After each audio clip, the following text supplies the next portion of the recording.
ยูชนควรแก่การนึกคิดพิจารณา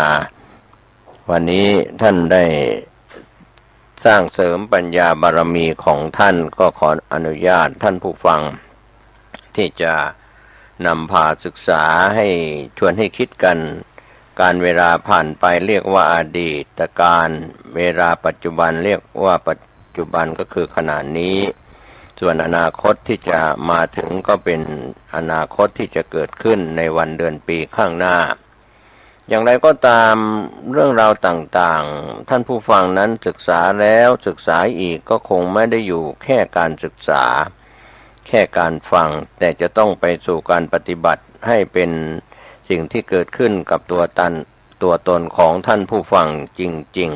ๆก็มีเรื่องเล่าที่ชวนศึกษาวันนี้ว่าครั้งหนึ่งพระเจ้าประเสนที่โกศลผู้ครองกรุงสาวัตถี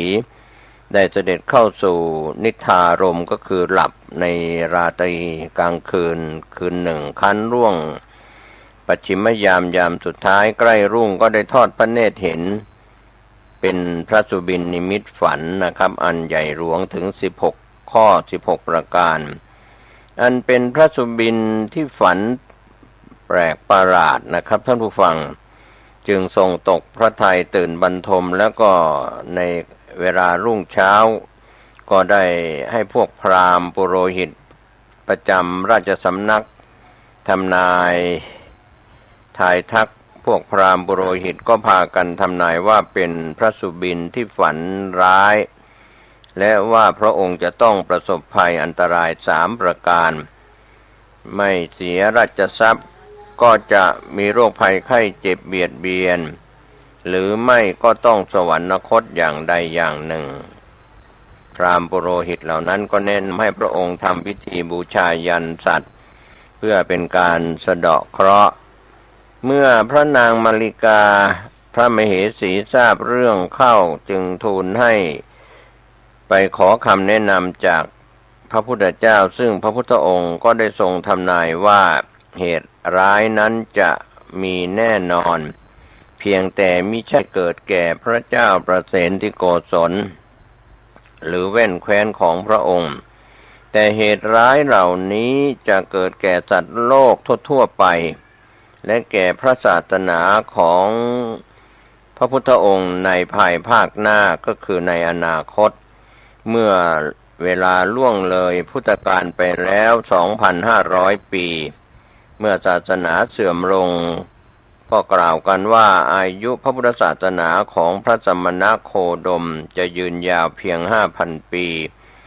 หลังจากนั้นก็ต้องรอยุคของพระศรีอริยเมตไตรหรือยุคของพระศรีอานพระพุทธเจ้าองค์ต่อไปเสด็จมาโปรดสัตว์ความฝันของพระเจ้าประเสนที่โกศลและคำทำนายของพระพุทธเจ้าทั้ง16ประการนั้นก็มีคำอธิบายที่ท่านใส่ใจแล้วก็นำไปคิดกันให้ดีข้อแรกทรงฝันว่ามีโคตัวผู้สีเหมือนดอกอัญชันสีเขียวนะครับ4ตัวต่างคิดจะชนกันก็พากันวิ่งมาสู่ท้องพระลานหลวงจากทิศทั้ง4ฝูงชนต่างรอดูโคทั้ง4ก็ส่งเสียงคำรามรั่นแต่แล้วต่างก็ถอยออกไปไม่ชนกันพระพุทธเจ้าได้ทรงทำนายว่าในอนาคตในศาสนาของพระองค์เมื่อโลกหมุนไปถึงจุดที่เสื่อมลงมนุษย์ไม่ตั้งอยู่ในศีลในธรรมฝนฟ้าก็จะแห้งแล้งทุพพิฆภัยเกิดจากการอดอยากก็จะเกิดขึ้นคล้ายเมฆตั้งเขาจะมีฝนมีเสียงคำรามกระหึ่มแต่แล้วก็ไม่ตกกลับเลยหายไปเหมือนโคตั้งท่าจะชนกันแต่ก็ไม่ชนกันฉะนั้นส่วนความฝันข้อที่2ที่พระเจ้าประเสนที่โกศลทรงฝันว่าต้นไม้เล็กๆและกอไผ่ที่โตเพียงคืบเดียวศอกเดียวบ้างก็ออกดอกออกผลแล้วพระพุทธองค์ก็ทรงทำนายความฝันว่าต่อไปเมื่อโลกเสื่อมมนุษย์แม้จะมีอายุเยาว์วัยอายุยังเด็ก มีวัยยังไม่สมบูรณ์ก็จะมีราคะกล้าและสมสู่กันตั้งแต่อายุอย่างน้อยและจะมีลูกแต่เด็กๆเหมือนต้นไม้เล็กๆแต่ก็มีผลแล้วอันนี้เป็นการแก้ความฝันข้อที่สองของพระเจ้าประเสนที่โกศลที่พระพุทธองค์ทรงแก้ฝันส่วนข้อที่สามพระเจ้าประเสนที่โกศลทรงฝันว่าทรงเห็นแม่โคใหญ่ๆพากันดื่มกินนมของฝูงลูกโคที่เพิ่งเกิดใหม่พระพุทธองค์ทรงทำนายว่าต่อไปในอนาคตการเคารพนบนอบผู้ใหญ่เช่นพ่อแม่ครูบาอาจารย์ก็จะเสื่อมถอยคนเฒ่าคนแก่พ่อแม่เมื่อหมดที่พึ่งหาเลี้ยงตนไม่ได้ก็ต้องง้อต้องประจบเด็กๆดังที่แม่โคที่ต้องกินนมลูกโคฉะนั้นความฝันข้อที่สี่ของพระเจ้าประเสนที่โกศลว่าผู้คนไม่ใช้วัวตัวใหญ่ที่สมบูรณ์แข็งแรงเทียมแอกลากเกวียนกลับไปใช้โครุ่นที่ยังปราศจากกำลังมาลากเมื่อมันลากเกวียนให้เล่นไปไม่ได้มันก็สลัดแอกนั้นเสียพระพุทธองค์ทรงทำนายว่าในภายหน้าเมื่อผู้มีอำนาจไม่ตั้งอยู่ในธรรมแทนที่จะยกย่องและมอบหมายหน้าที่ให้กับผู้มีสติปัญญามีความรู้กลับไปมอบยศศักดิ์ให้กับคนหนุ่มที่อ่อนหัดด้อยประสบการณ์ทำให้ปฏิบัติหน้าที่ได้ไม่ดีกิจการต่างๆก็ไม่สำเร็จก็เหมือนใช้โครุ่นมาเทียมแอกเกวียนก็เล่นไปไม่ได้ฉันใดก็ฉันนั้นสุบินข้อที่ห้าของพระเจ้าประเสนที่โกศลทรงฝันว่าเห็นม้าตัวหนึ่งมีปากสองข้างฝูงชนก็เอาหญ้าไปป้อนที่ปากทั้งสองข้างมันก็กินทั้งสองข้างพระพุทธองค์ทรงทำนายว่าในอนาคตเมื่อผู้บริหารหรือผู้มีอำนาจไม่ดำรงอยู่ในธรรมเป็นคนพาลคนไม่มีศีลไม่มีธรรมไว้ในตำแหน่งอันมีผลต่อผู้อื่นคนเหล่านั้นก็จะไม่นึกถึงบาปบุญคุณโทษแต่จะตัดสินคดีความต่างๆตามใจชอบโดยเอาสินบนจากทั้งสองฝ่ายโจทก์ฝ่ายจำเลยเป็นประมาณดังม้าที่กินหญ้าทั้งสองปากความฝันข้อที่หกของพระเจ้าประเสนที่โกศลทรงฝันว่าฝูงชนเอาถาดทองราคาแพงไปให้หมาจิ้งจอกแก่ตัวหนึ่งพร้อมเชื้อเชิญให้หมาจิ้งจอกตัวนั้นถ่ายปัสสาวะลงในถาดทองนั้นพระพุทธองค์ทรงทำนายว่าต่อไปคนดีมีสกุลทั้งหลายจะสิ้นอำนาจวาสนาคนตระกูลต่ำคนจะได้เป็นใหญ่เป็นโตคนมีตระกูลก็จะต้องยกลูกสาวให้กับผู้ไร้ตระกูลเหล่านั้นเหมือนเอาถาดทองไปให้หมาปัสสาวะรดความฝันข้อที่เจ็ดของพระเจ้าประเสนที่โกศลทรงฝันว่ามีชายคนหนึ่งนั่งฟั่นเชือกแล้วหย่อนไปในที่ใกล้เท้าแม่หมาจิ้งจอกโซตัวหนึ่งนอนอยู่ใต้ต่างที่บุรุษนั้นนั่งอยู่แล้วก็กัดกินเชือกนั้นโดยที่เขาไม่รู้ตัวพระพุทธองค์ทรงทำนายว่าในการข้างหน้าผู้หญิงจะเลาะแหละโลเลลุ่มหลงในสุราเอาแต่แต่งตัวเที่ยวเตร่ประพฤติทุศีลแล้วก็จะเอาทรัพย์ที่สามีหามาได้ด้วยความยากลำบากไปใช้หรือเอาไปให้ชายชู้เหมือนนางหมาโซที่นอนใต้ตั่งคอยกัดกินเชือกที่เขาฟั่นและหย่อนลงไปใกล้เท้าความฝันข้อที่แปดทรงฝันของพระเจ้าประเสนที่โกศลว่ามีตุ่มน้ำเต็มเปี่ยมตุ่มหนึ่งวางอยู่ตรงประตูวังแวดล้อมด้วยตุ่มว่างๆเป็นอันมากแต่คนก็ยังไปตักน้ำใส่ตุ่มที่เต็มอยู่จนล้นแล้วล้นอีกโดยไม่เหลียวแลจะตักใส่ตุ่มที่ว่างๆนั้นเลยพระพุทธองค์ทรงทำนายว่าในอนาคตเมื่อศาสนาเสื่อมค คนเป็นใหญ่หรือมีอำนาจจะเบียดเบียนหรือเอาเปรียบผู้ด้อยกว่าคนที่รวยอยู่แล้วก็จะมีคนจนหารายได้ไปส่งเสริมให้รวยยิ่งขึ้นดังฝูงชนที่ต้องตักน้ำใส่ตุ่มใหญ่ที่เต็มอยู่แล้วจนล้นส่วนตุ่มที่ว่างอยู่กลับไม่ไปใส่น้ำข้อที่9พระเจ้าประเสนที่โกศลทรงฝันว่าเห็นสระแห่งหนึ่งมีบัวนานาชนิดขึ้นอยู่เต็มและมีท่าขึ้นลงโดยรอบสัตว์ต่างๆก็พากันดื่มน้ำในสระแต่แทนที่น้ำบริเวณที่สัตว์เหยียบย่ำจะขุ่นกลับใสสะอาดส่วนน้ำที่อยู่ลึกกลางสระที่สัตว์ไม่ไปดื่มหรือเหยียบย่ำแทนที่จะใสกลับขุ่นข้นพระพุทธองค์ทรงทำนายว่าต่อไปเมื่อคนมีอำนาจไม่ตั้งอยู่ในธรรมขาดเมตตาคอยใช้อำนาจรีดนาทาเร้นกินสินบนชาวบ้านชาวเมืองก็จะหนีไปอยู่ตามชายแดนหรือที่อื่นๆทำให้ที่นั้นๆที่คนพากันไปอยู่มีความมั่นคงเป็นปึกแผ่นเหมือนน้ำรอบๆสระที่ใสส่วนเมืองหลวงกลับว่างเปล่าเหมือนกลางสระที่ขุ่นความฝันข้อที่10ทรงฝันว่าพระเจ้าประเสนที่โกศลนั้นฝันเห็นข้าวที่คนหุงในหม้อใบเดียวกันสุกไม่เท่ากันโดยแบ่งออกเป็น3ส่วนข้าวแฉะข้าวดิบแล้วก็ข้าวสุกดีพระพุทธองค์ทรงทำนายฝันว่าในอนาคตเมื่อคนทั้งหลายไม่อยู่ในศีลในธรรมกันมากขึ้นก็จะทำให้ฝนฟ้าไม่ตกต้องตามฤดูกาลหรือตกไม่ทั่วถึง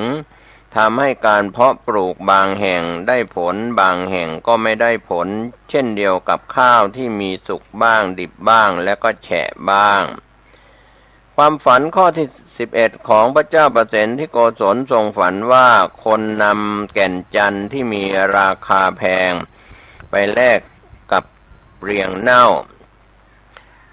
ก็มี3ความหมายคือนมส้มผสมน้ำแล้วเจียวให้แตกมัน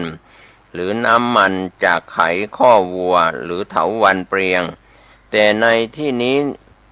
ก็หมายถึงเถาวัลย์เปลียงเทียบกับแก่นจันทร์ที่เป็นไม้เหมือนกันมากกว่าพระพุทธองค์ทรงทำนายเรื่องนี้ว่าการเวลาภายภาคหน้าพระภิกษุอรัชชีที่ไม่มียางอายเห็นแก่ได้ทั้งหลายแทนที่จะนำธรรมะที่พระพุทธองค์สอนไปสั่งสอนให้คนหลุดพ้นจากความทุกข์ละความโลภกลับใช้เป็นเครื่องมือทำมาหากินหาปัจจัยบริจาคเข้าตัวเองเหมือนเอาแก่นจันทร์ซึ่งเป็นธรรมะคำสอนที่ดีไปแลกเอากับเถาวัลย์เน่าลาภอามิตรที่ได้รับมาซึ่งไม่เจรังและก็ไม่ช่วยให้พ้นทุกข์ได้จริงๆความฝันข้อที่12ของพระเจ้าประเสนที่โกศลทรงฝันเห็นกะโหลกน้ำเต้าจมน้ำได้พระพุทธองค์ทรงทำนายว่าต่อไปคำพูดของคนที่ไม่ควรจะได้รับความเชื่อถือกลับจะได้รับความเชื่อถือโดยเปรียบถ้อยคำของคนที่ไม่น่าเชื่อว่ามีน้ำหนักเบาเหมือนกับผลน้ำเต้าซึ่งปกติจะลอยน้ำแต่เมื่อคนเชื่อว่าคำพูดเหล่านั้นมีน้ำหนักแน่นจึงเปรียบคำพูดนั้นว่ามีน้ำหนักราวกับน้ำเต้าที่จมน้ำได้ข้อที่13พระเจ้าประเสนที่โกศลทรงฝันว่าศิราแท่งทึบขนาดเรือนลอยน้ำได้เหมือนเรือพระพุทธองค์ทรงถ้อยคำของคนที่ควรได้รับการเชื่อถือศิรากลับไม่ได้รับความเชื่อถือกลายเป็นถ้อยคำที่ไม่มีน้ำหนักเหมือนเรือที่ลอยได้ข้อนี้ตรงกันข้ามกับข้อที่ผ่านมาว่าคนหันไปเชื่อคำพูดคนที่ไม่ควรเชื่อถือเหมือนสิ่งที่ควรลอยกับจมสิ่งที่ควรจมกับลอยดังนั้น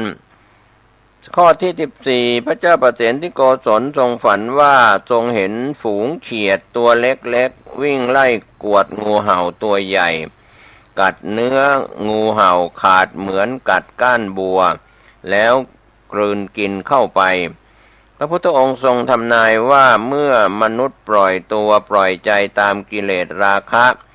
สามีก็จะตกอยู่ในอำนาจของเมียเด็กๆและจะถูกดุด่าว่ากล่าวเช่นเดียวกับคนรับใช้เหมือนเขียดตัวเล็กๆแต่กลับกินงูได้ข้อที่15พระเจ้าประเสนที่โกศลทรงฝันว่าฝูงพญาหงส์ทองที่มีขนเป็นทองถูกแวดล้อมด้วยกาพระพุทธองค์ทรงทำนายว่าในอนาคตผู้มีตระกูลต้องไปเที่ยวประจบสภและสวามิภักดิ์ต่อผู้ไม่มีตระกูลเหมือนหงส์ทองแวดล้อมด้วยกาความฝันข้อที่16ข้อสุดท้าย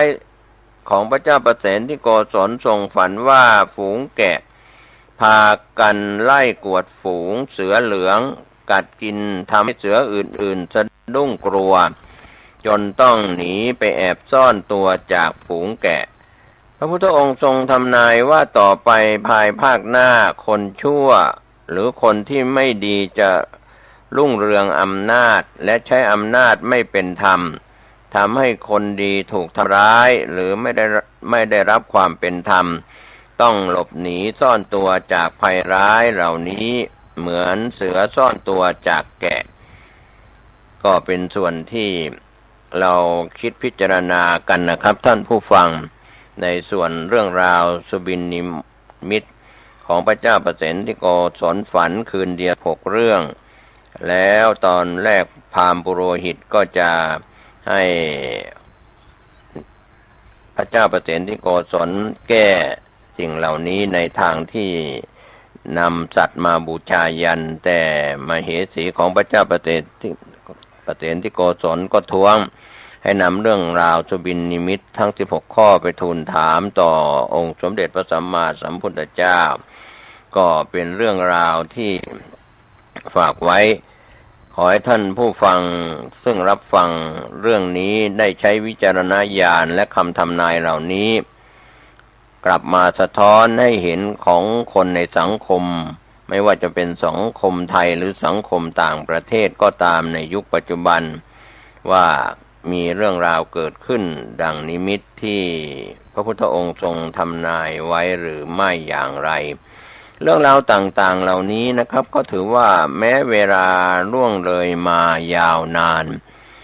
ก็เหตุการณ์จากยุคอดีตซึ่งผ่านมา 2,500 กว่าปีแล้วก็มาถึงครึ่งหรือว่ากึ่งกลาง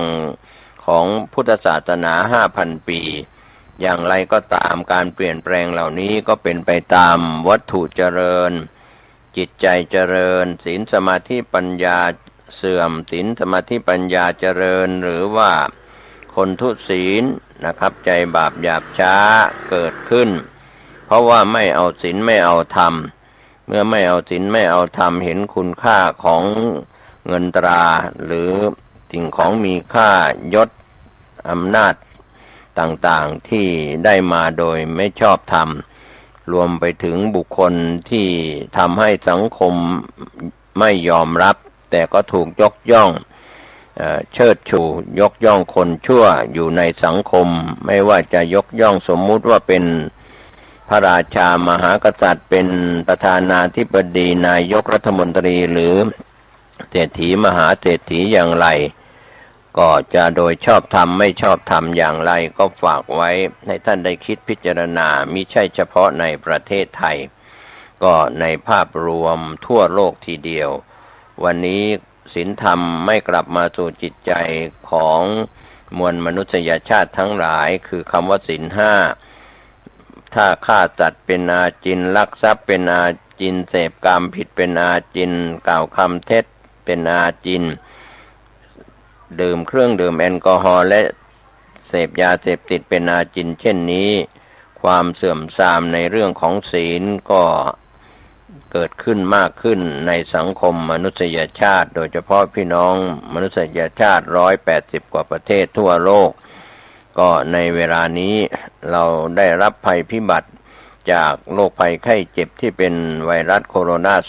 2019 ตายไปจำนวนหนึ่งติดเชื้อแล้วรักษาหายจำนวนหนึ่งแล้วก็อยู่ในการป้องกันยังไม่สั่งซาในการที่วิทยาศาสตร์การแพทย์สมัยใหม่ของวงการแพทย์ทั่วโลกและก็ผู้ที่เกี่ยวข้องกับนักวิจัยนักค้นคว้าทั้งหลายจะผลิตวัคซีนขึ้นมาแก้ไขปัญหาไวรัสโคโรนา 2019 นี้จบลงไปตามความรู้ความสามารถแต่ภัยพิบัติอื่นๆที่จะมาเกี่ยวกับดินน้ำลมไฟอากาศโรคภัยไข้เจ็บและสงครามของการฆ่าฟันกันอะไรต่างๆที่เป็นเรื่องของกาลียุคเพราะว่าคำว่ากาลียุคแห่งการเข็นฆ่าคนก็จะโลภโกรธหลงกันง่ายทะเลาะกันง่ายวิวาทกันง่ายดังที่หลายท่านได้ติดตามข่าวสารทั้งในประเทศไทยทางช่องสื่อทีวีก็จะเห็นว่าเวลานี้พี่น้องสื่อมวลชนทุกแขนงสาขาที่ทำหน้าที่เป็นกระจกเงาของสังคมเรียกว่าแทบจะหมดอาชีพม้วนเสื่อกลับบ้านกันแล้วเพราะว่าในปัจจุบันภาคประชาชนเป็นสื่อโดยออนไลน์นะครับไม่ว่าจะเป็นการถ่ายคลิปถ่ายวิดีโอถ่ายเหตุการณ์ต่างๆที่เกิดขึ้นรวมไปถึงทางฝ่ายบ้านเมืองรัฐวิสาหกิจหรือภาคประชาชนก็มีการติดกล้องปิดแล้วทำให้เห็นเหตุการณ์ที่ถูกบันทึกไว้แล้วก็ส่งต่อกันไปถูกบ้างผิดบ้างก็เมื่อผิดพลาดผิดต่อกฎหมายพรบคอมพิวเตอร์ก็เป็นปัญหาเกิดขึ้นฟ้องร้องกันในกระบวนการยุติธรรมครับก็เรื่องราวต่างๆที่เราใช้ศัพท์ว่าโลกไซเบอร์โลก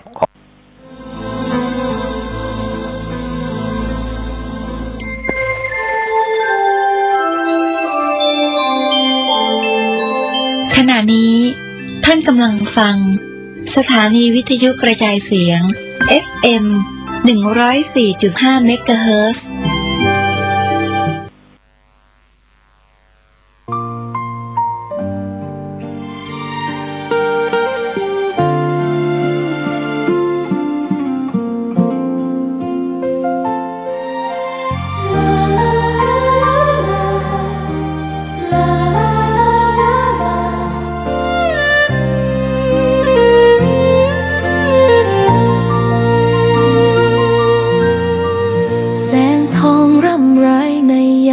อุตสายังเห็นพระเมตตาอยู่ทุกแห่งหนน้ำพระทัยฉโลมใจคนทั่วพื้นแผ่นดินยังอบอุ่นรอยยิ้มพระพักตร์ยังส่องแสงในดวงใจไทยไม่ลืมเสียงสายลมแผ่วเบาเหมือนเอ่ยคำปลอบว่าพระองค์ยังอยู่ใกล้ขอกราบแทบบาทด้วยรักนิรันดร์น้ำตาหลั่งพลันจากใจคนไทยแม้เสด็จสู่ฟ้าไกลแต่พระหฤทัยอยู่ในแผ่นดินนี้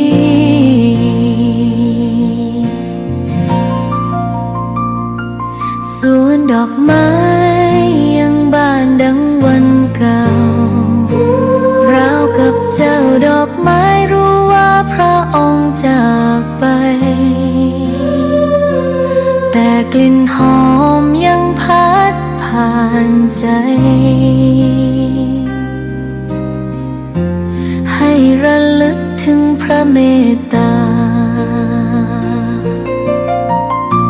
แผ่นดิน นี้ยังส่องสว่างด้วยพระคุณอันยิ่งใหญ่ขอเดินตามรอยเท้าแห่งพระแม่ไป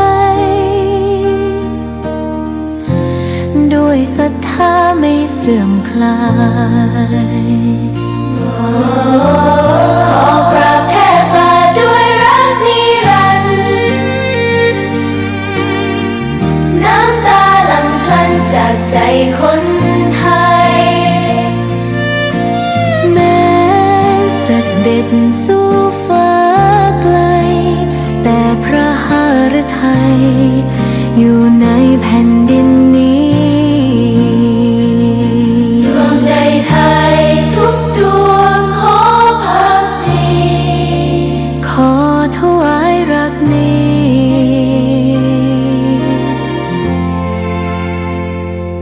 นิรันดร์แด่พระพันปีหลวง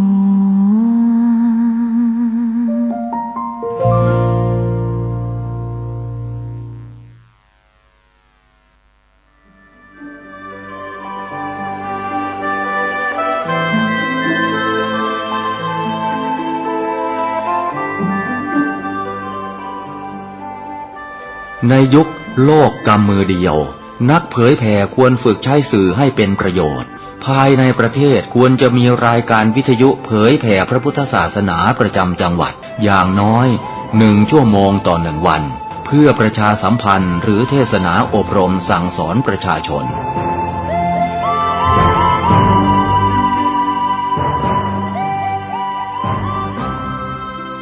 การใช้สื่อวิทยุจะเข้าไปถึงครัวเรือนได้โดยพระสงฆ์ไม่ต้องเดินทางเข้าบ้านการใช้สื่อคือการทำงานเชิงรุกที่ดีที่สุดการรอให้คนเข้าวัดแล้วจึงแสดงธรรมเหมือนแต่ก่อนนั้นอาจจะสายเกินไป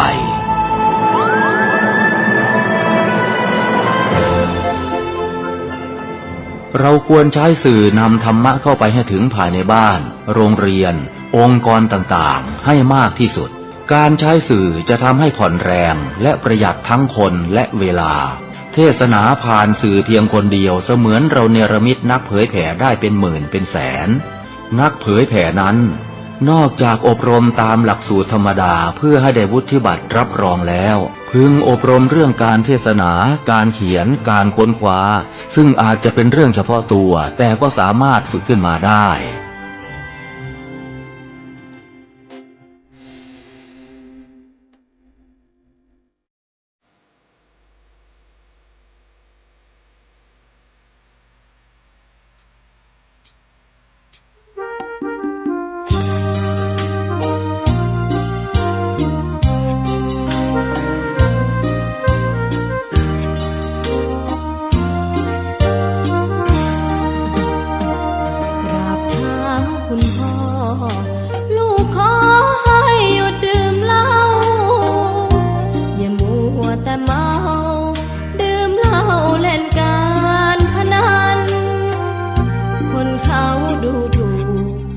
ว่าพ่อ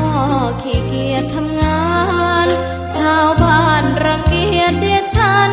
ต่างประจานคุณพ่อสิ้นดีสงสารคุณแม่ลำบากแท้หาเงินมาให้ได้มาเท่าใด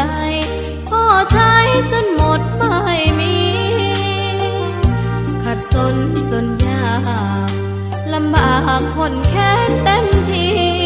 อนาคตของลูกริบหรี่ความหวังที่มีมืดมน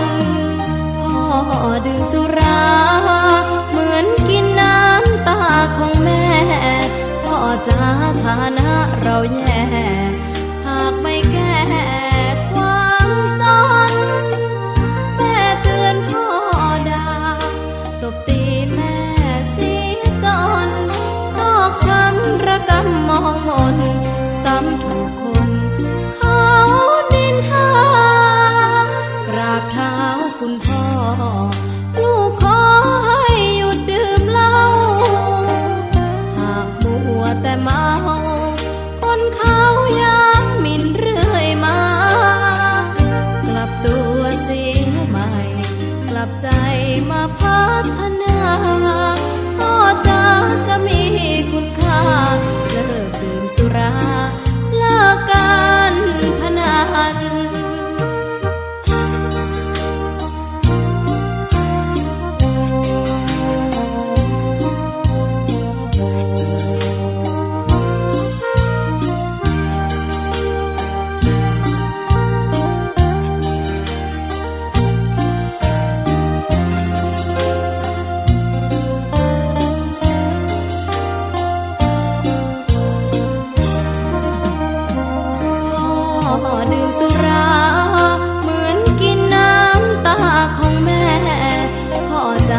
านะเราแย่หากไม่แก้ความจนแม่เตือนพ่อด่าตบตีแม่เสียจนโชคช้ำระกำมองมนซ้ำถูกคนเขานินทากราบเท้าคุณพ่อลูกขอให้หยุดดื่มเหล้าหากมัวแต่เมาคนเขาย้ำหมิ่นเรื่อยมากลับตัวเสียใหม่กลับใจมาพัฒนาก็จะมีคุณค่าเลิกดื่มสุราเลิกการพนัน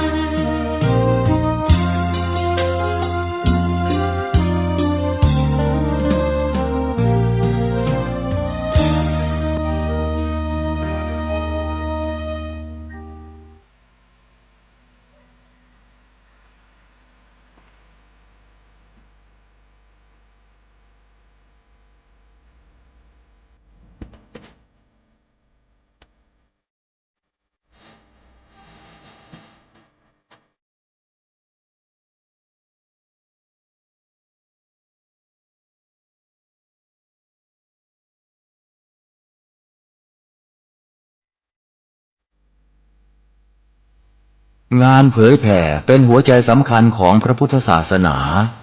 พระพุทธเจ้าอุบัติขึ้นมาบนเป้าหมายแห่งการเผยแผ่ความดีนำความดีไปแทรกไว้ในจุดที่มีความดีไม่มากค่อยๆเจือจางจนกระทั่งความไม่ดีนั้นหายไปเหลือแต่ความดีหรือมีดีมากกว่าไม่ดี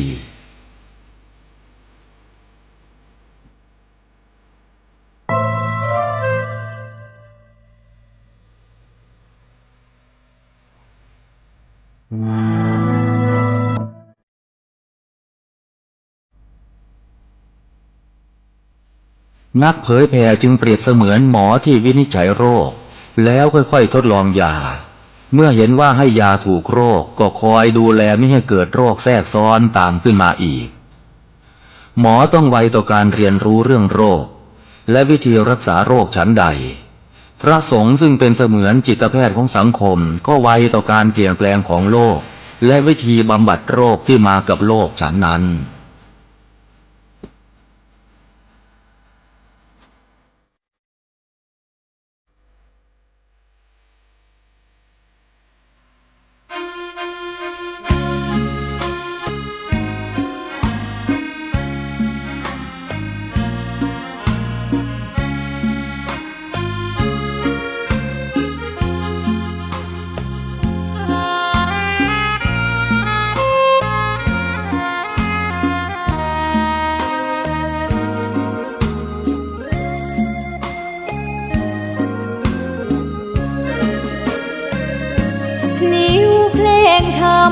ถูกถ้อยคำเข้าถึงจิตใจฟังรายการวิทยุเสียงใสส่งถึงใจไปสู่ปลายนาสารธรรมน้อมนำมองพระศาสดาบอกผู้คนทั่วลาหันมาเข้าวัดฟังธรรมคลื่นเสียงนี้เป็นคลื่นธรรมะจากใจส่งถึงบ้านไกลบ้านไกลฟังได้สุขใจล้ำยามดึกดื่นค่ำคืนมีงานต้องทำเป็นคลื่นสารธรรมเน้นย้ำธรรมะเพื่อนใจเสียงคลื่นธรรมบอกหลักธรรมให้คลายความเหงาฟังเสียงธรรมะเบาเบาบอกเล่าถึงคนบ้านไกลสื่อธรรมะบอกลดละระหว่างด้วยใจสื่อไปถึงสวงในเข้าใจหลักธรรมหลักดีลิ้วเพลงธรรมผูกสัมพันธ์จิตใจร่าเริงฟังสาระธรรมะบันเทิงรื่นเริงในชีวิ ามวันว่างเดินทางไปเยี่ยมสถานีนัดพบกันน้องพี่วันนี้วันดีวันเสาร์สวดมนต์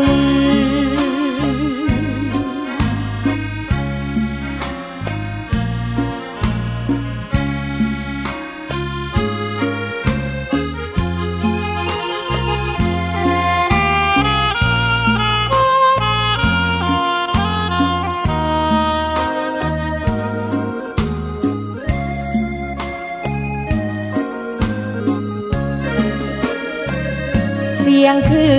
นธรรมบอกหลักธรรมให้คลายความเหงาฟังเสียงธรรมะเบาเบาบอกเล่าถึงคนบ้านไกลสื่อธรรมะบอกลดละละวางด้วยใจสื่อไปถึงสวงในเข้าใจหลักธรรมหลักดีลิ้วเพลงธรรมผูกสัมพันธ์จิตใจร่าเริงฟังสาระธรรมะบันเทิงรื่นเริงในชีวิตยามวันว่างเดินทางไปเยี่ยมสถานีนัดพบกันน้องพี่วันนี้วันดีวันเสาร์สวดมนต์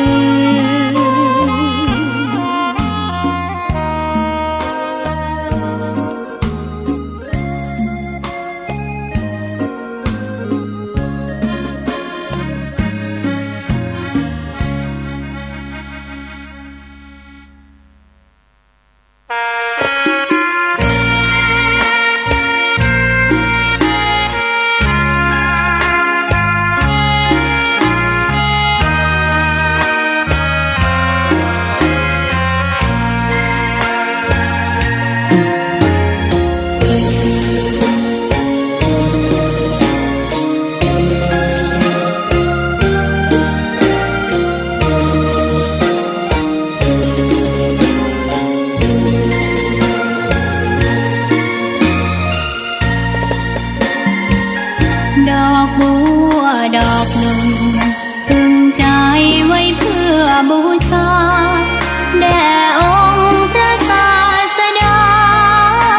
สัมมาสัมพุทธเจ้ามีความงามเงียบไม่เปรียบเทียบเขาเทียบเราใครมองไม่งามช่างเขาแต่เจ้าก็คือดอกบัวด้วยความสัตย์ซื่อยึดถือความดีเป็นหลักใครรักไม่รักก็ไม่จมปลักมองมัวเมื่อโผล่พ้นน้ำก็เห็นความงามในตัวไม่ยึดติดในตมชั่วขอเป็นดอกบัวดอกดี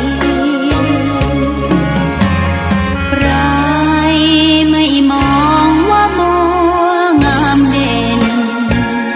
แต่บัวก็เป็นดอกบัวทุกวันอย่างนี้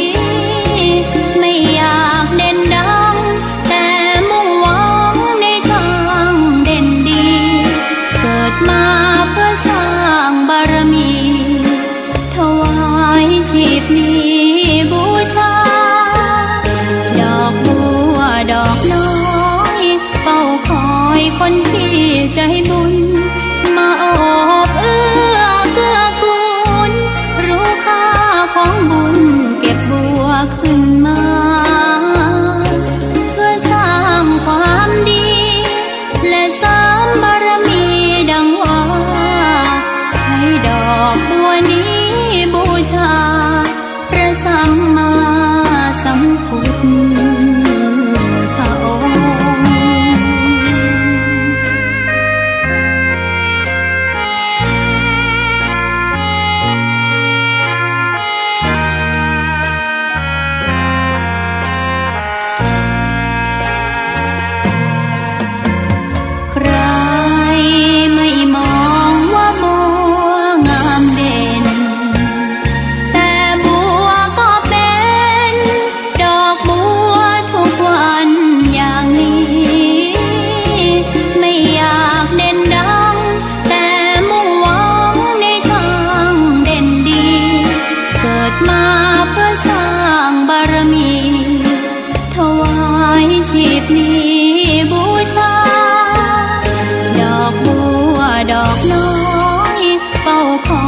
คนที่ใจบุญมาโอบเอื้อเกื้อกูลรู้ค่าของบุญเก็บบัวขึ้นมาเพื่อสร้างความดีและเสริมบารมีดังว่าใช้ดอกบัวนี้บูชาพระสัมมาสัมพุทธ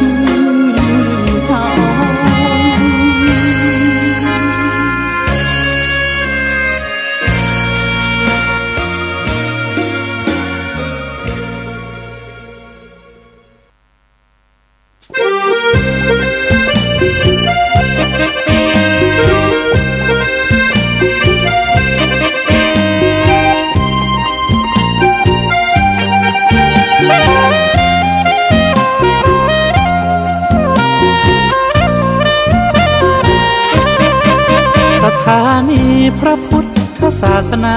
ฝากเสียงลอยมาบอกบรรดาญาติโยมที่มีใจใช้ธรรมฉโลมที่มีใจใช้เพลงฉโลมบอกบรรดาญาติโยมให้ฟังคลื่นนี้สถานีตั้งไม่ไกลไม่ไกลตั้งอยู่ทั่วเมืองไทยชวนคนไปทำดีเชิญฟังกันทั้งวันดีเจสร้างสรรค์พากันสุขีใครอยากฟังธรรมเชิญทางนี้ใครอยากฟังธรรมเชิญทางนี้หรืออยากฟังเพลงดีๆเปิดคืนนี้นะคุณสถานีพระพุทธศาสนาฝากเพลงลอยมาย้ำชาวพุทธสร้างบุญธรรมะจะติดตามตัวคุณธรรมะจะชี้นำใจคุณพิสุสงฆ์ท่านหนุนไว้ให้คุณมาสานสถานีที่ล้ำค่าชี้นำธรรมะเพิ่มปัญญาแตกฉานสอบถามธรรมะข้อใดเชิญลองถามไทยเรื่องที่อยากถามมีธรรมสลับกับเพลงเพราะมีธรรมสลับกับเพลงเพราะและดีเจชอละไว้เป็นเพื่อนคุณ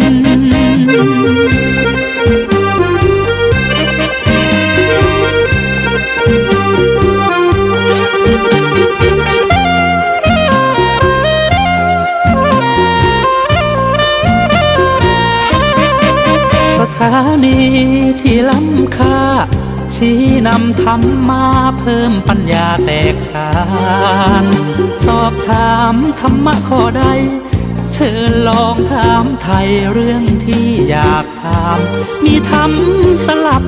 กับเพลงเพราะมีธรรมสลับกับเพลงเพราะและดีเจชอละไว้เป็นเพื่อนคุณ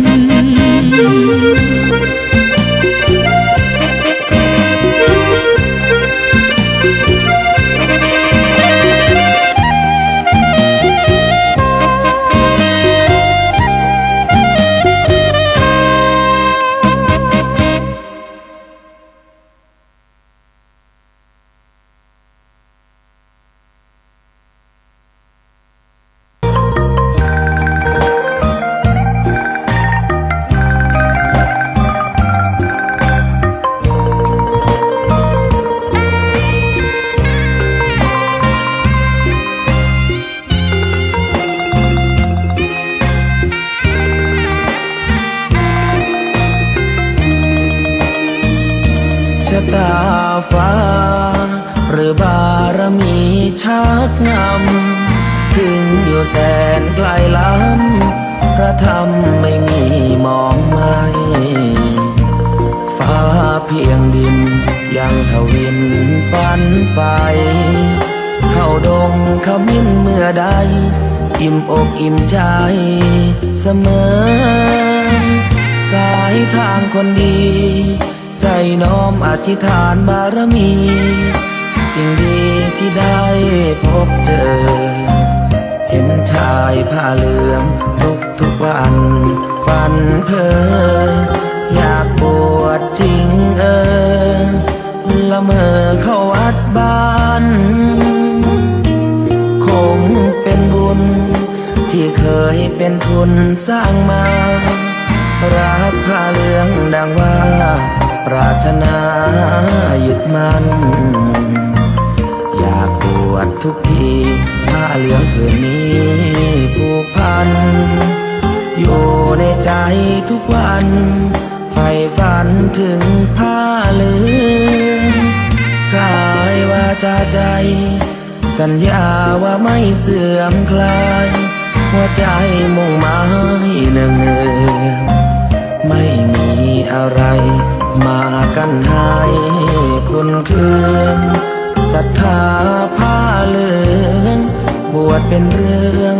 ใหญ่เราวันรอคอยเข้าโบสถ์ได้บวชเสียทีเป็นคนสุขเต็มที่ตามรอยความดีพระพุทธเจ้าไม่ลืมบุญคุณพ่อแม่การุณเลี้ยงเราผ้าเหลืองห่มกายคลายเศร้าพ่อเราแม่เราศรัทธาสุขใจจริงๆเป็นชายแต่หัวใจสิงพูดจริงทำจริงทุกคราทุกคืนทุกวันผ้าเหลืองพันผูกกายาโอ้น้อวาสนาพระธรรมนำพาชีวิต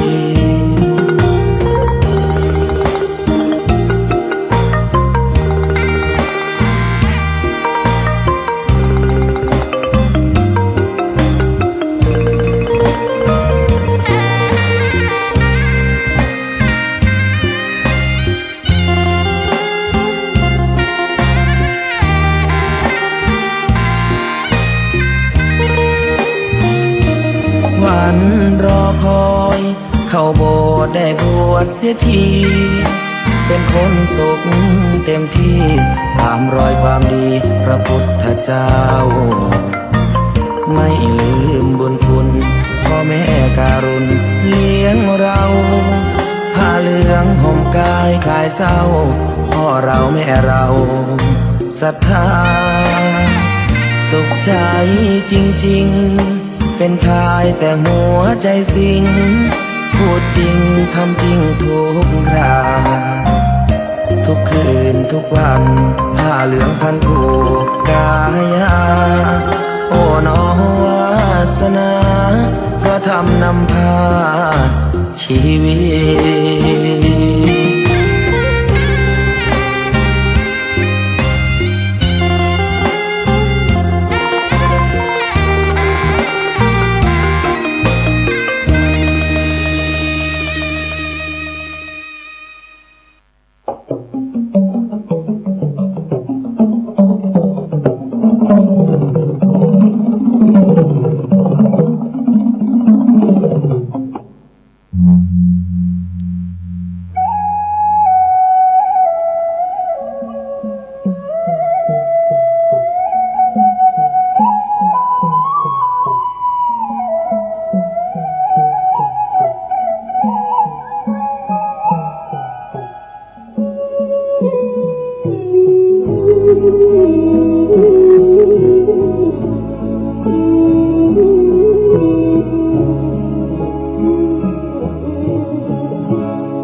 รักใช้องค์พระภา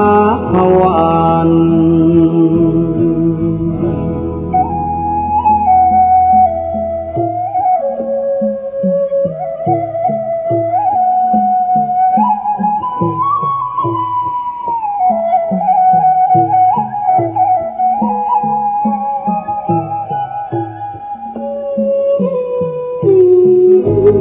อา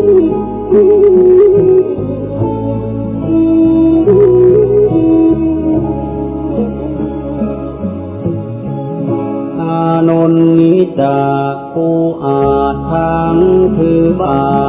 ทจีวรถวายน้ำทรง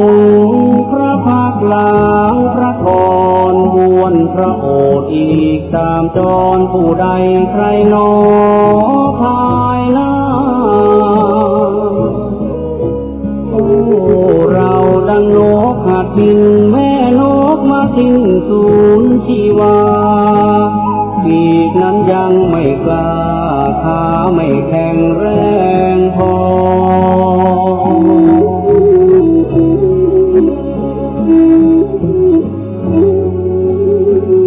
ยังบินทลาต้องระวังรังรอปีกแม่แค่คอยบินคลอได้พอหล่อเลี้ยงชีวาน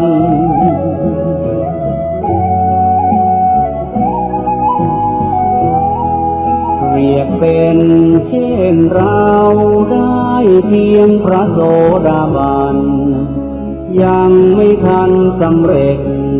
เป็นพระอรหันต์พระศาสดาก็จะมาปรินิพพานในราตรีนี้ไม่นานผ่านเลยลาลับลวงไป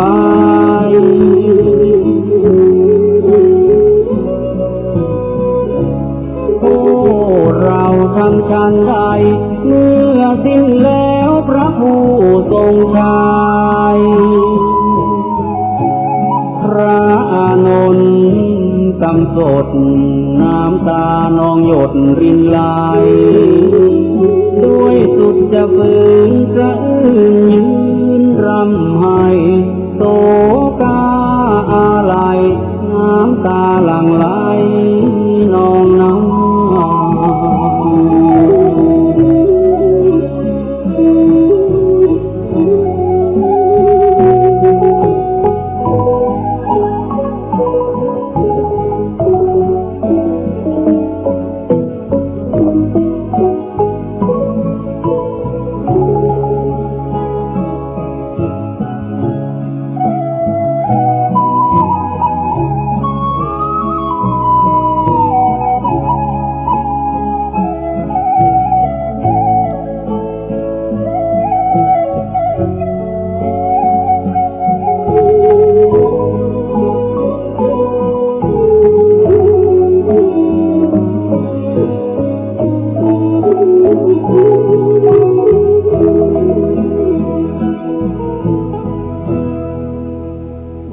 พระโทศพลไม่เห็นอานนท์อยู่ในนั้นจึงตรัสถามว่าอานนท์ไปไหนกันพระภิกษุผู้รู้เหตุการณ์กราบทูลถวายไปว่าท่านพระอานนท์ไปแอบยืนรำให้ปูปายน้ำตาเศร้าระทมมองไม่อกใจนั้นให้เววา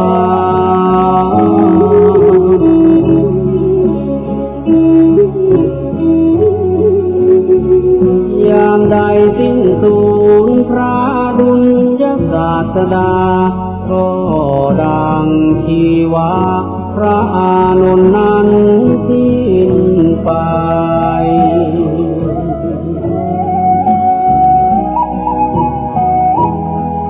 ทราบความดังนั้น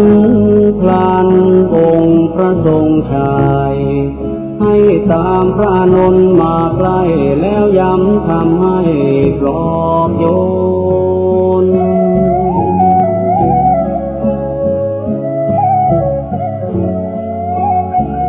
ลดความเศร้าหมอ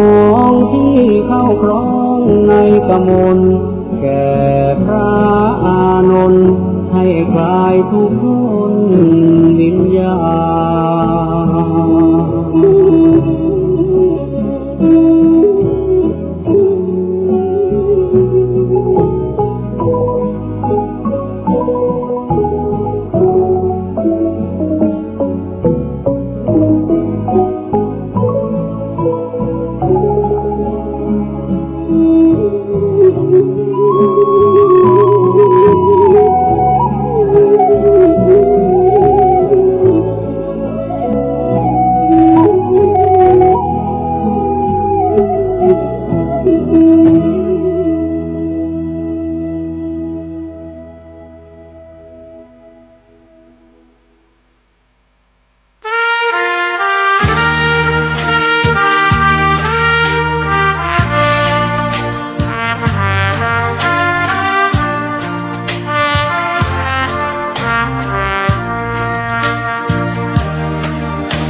ทุกวันฉันมีความสุขหัวใจไม่อยากจะคิดอะไรมีหัวใจเหมือนห้องว่างเปล่าไม่โกรธไม่แค้นไม่เกลียดใครให้ใจมองเศร้าใครว่าอย่างไรช่างเขาตัวของเรารู้ตัวเราดีท่องไปเที่ยวไปให้หมดสิ้นวันชาติหนึ่งชีวิตแสนสั้นขอชักมันให้ช่างชีวิตพืชข้ามง่วงเหงาสู้กายเข้าถ้าพอมีที่ถ้าหากเจ้าของเขามีต้องขอโทษที่ไม่ได้ตั้งใจจะเป็นชีวิตเสเพลแต่จิตใจไม่เคยเกเรหลอกลวงทำร้ายใจใครแต่เรื่องความรักใครรอต้องขอเสียใจฉันมอบถวายวัดไปพร้อมกับหญิงชายคู่นั้นนานแล้ว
นี่คือฉันเองที่อยู่ที่มีเรือนร่างอาจเลอโลกีฉันก็มีหัวใจผ่องแผ้วเพ้อไฟเพ้อฝันถึงวิมานชิมพีเมืองแก้วหลับได้คืนพอแล้วไม่เป็นนกแก้วให้โครงของใคร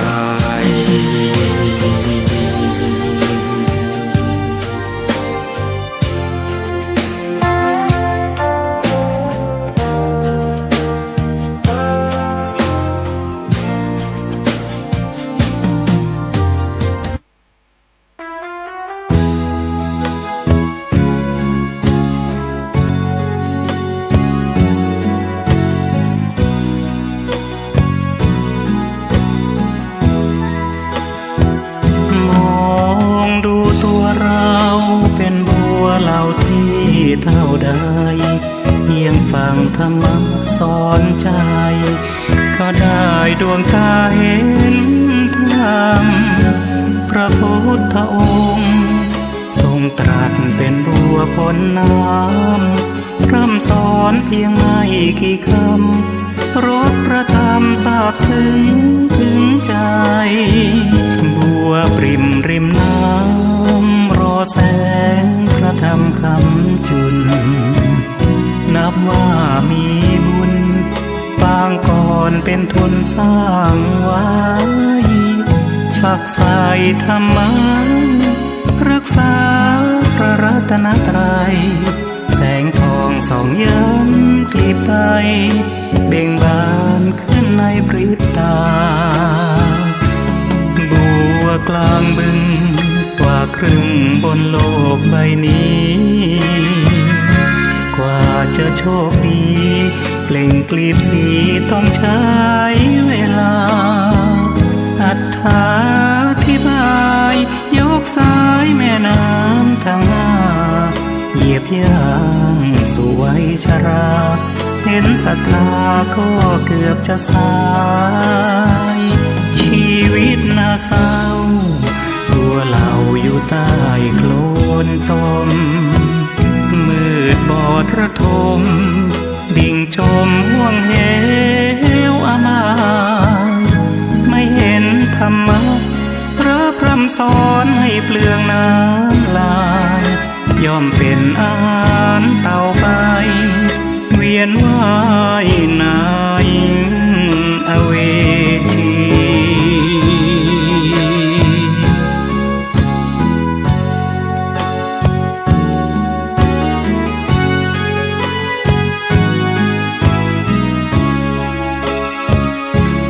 บัวกลางบึง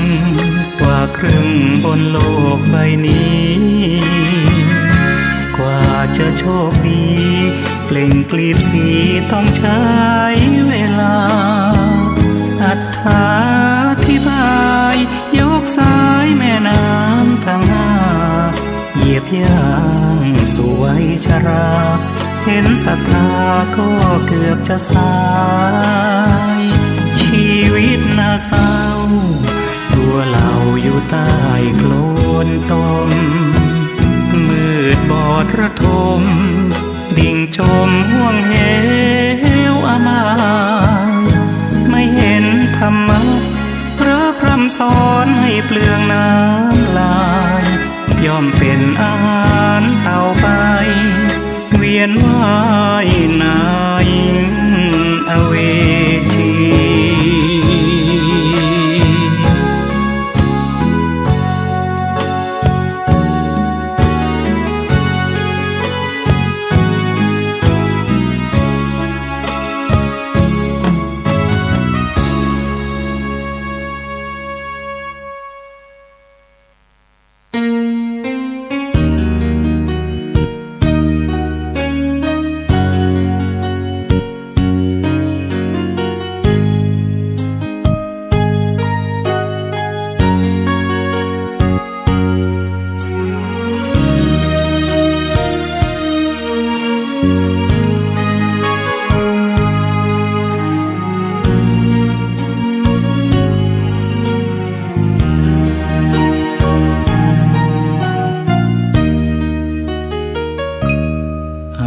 นิจจังความไม่เที่ยงแท้แน่นอนบั่นทอนกับความรู้สึกผิดหวังตั้งใจไหมสิ่งใดไม่สมใจดังทุกขังตั้งอยู่ไม่ได้ดับไป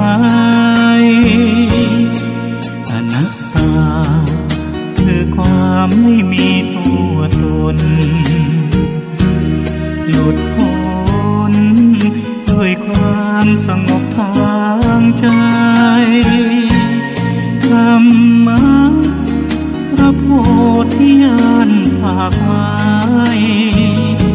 อยากหาใครฝันใฝ่ในอนัตตานี่คือไตร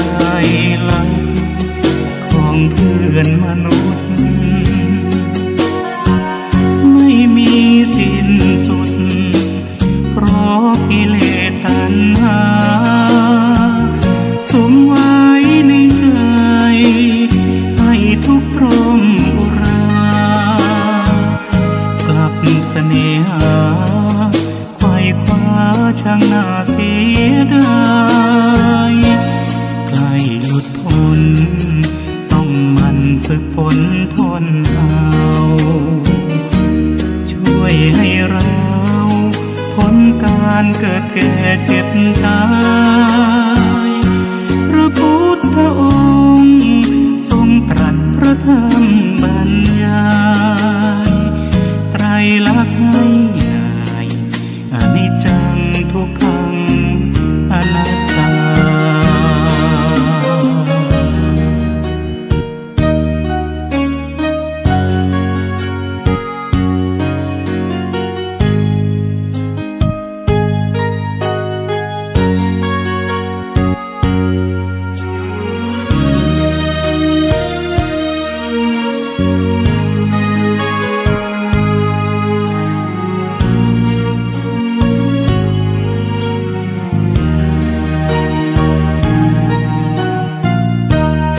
นี่คือไตรลักษณ์ของเพื่อนมนุษย์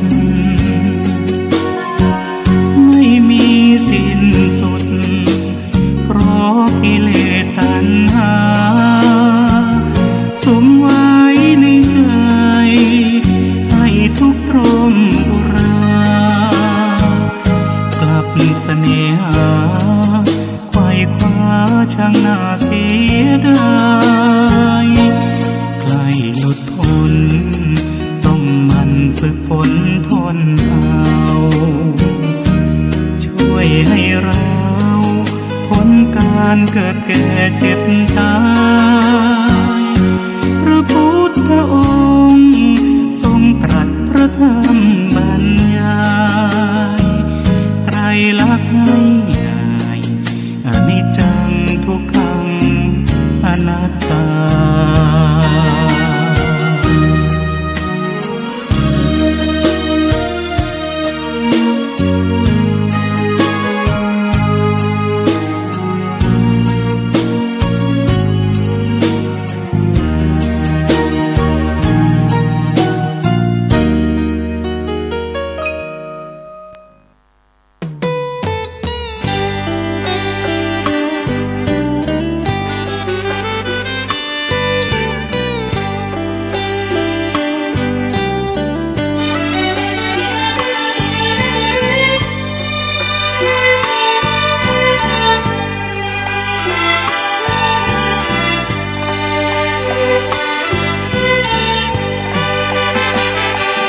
ธรรมบรรเล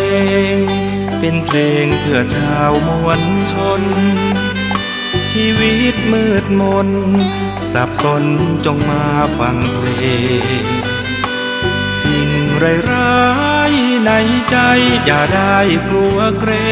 งพุทธธรรมบรรเลงกำราบปราบให้ดับสูญขอยกพุทธธรรมน้อมนำใส่ใน